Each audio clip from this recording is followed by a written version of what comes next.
Joseph was a useful cardboard box.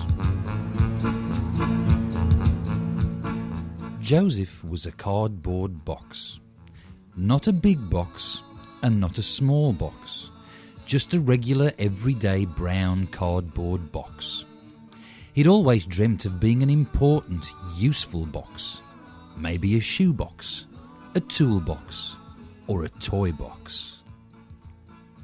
I can do hundreds of things, but I'm stuck here in this dark garden shed behind the lawnmower and the red bucket and mop. Every Thursday, the lady who lived in the house would come into the shed and take out the bucket and mop. In spring, the man who lived in the house would take out the lawnmower. Joseph thought, why don't they ever take me out? I'd love to meet other people.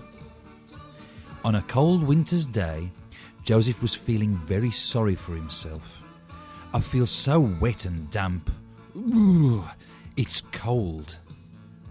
Suddenly, a little girl with pigtails and dungarees burst excitedly into the shed. Look, Daddy, we can use this. Where did you find that? Behind the lawnmower, next to the bucket and mop. The little girl ran into the house clutching Joseph. Joseph had never been inside the house before. It's so nice and warm in here, but what's going on? I've never seen this little girl before, thought Joseph. Is she going to use me for something? A robot mask, perhaps? Or a motor car? Or a fairy tale castle? What could it be? I'm ready, Daddy, yelled the little girl. She picked Joseph up and rushed outside to her daddy's car. There was a blanket of snow covering everything. Joseph thought, it's nice to be outside in the fresh air, even if it is a bit chilly. Better than a dark garden shed. Let's go, said the little girl.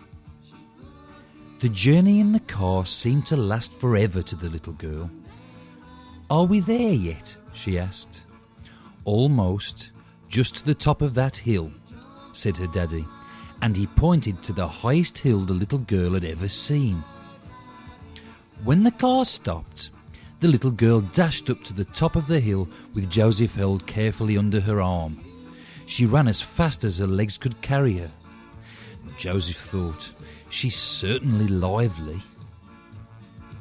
Come on, Daddy, come on.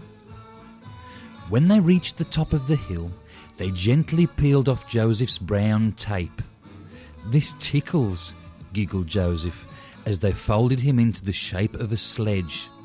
The little girl said, this will be the fastest sledge ever. She climbed into Joseph, held on very tightly and yelled, give me a push, Daddy. Now be careful, said her daddy. Whee! Screamed the little girl as she went flying down the hill. Whee! Thought Joseph. This is amazing. We're going faster than all those other sledges. Joseph felt a warm glow inside. He felt important. He felt loved. The little girl yelled, this is brilliant, Daddy. Let's go back to the top and do it all again. When they reached the top of the hill, her daddy said, I'll take some photographs this time. They were having so much fun that before they knew it, it was time to go home. The little girl pleaded, oh, can't we stay a little bit longer? But her daddy said that Mummy would be worried as it was getting very dark. Joseph was very sad in the back of the car going home.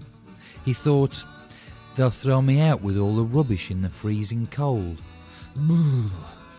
Tears welled in his eyes. When they arrived home, the little girl's mummy asked, did you have a good time? The little girl said, it was fantastic. Her daddy asked her mummy whether she needed the box for anything. Her mummy said, what do I want with a soggy box? Throw it away. Oh no, thought Joseph. The little girl said, I'll have it, Daddy. Don't throw it away. She rescued Joseph and ran upstairs to her bedroom. You'll be safe and warm here. I'm saved, he thought. When Joseph was dry, the little girl began putting photographs inside him. Joseph looked at the photographs. They were beautiful. Joseph thought, such wonderful memories. Now I've become a useful box. What could be more important than keeping all these precious memories safe?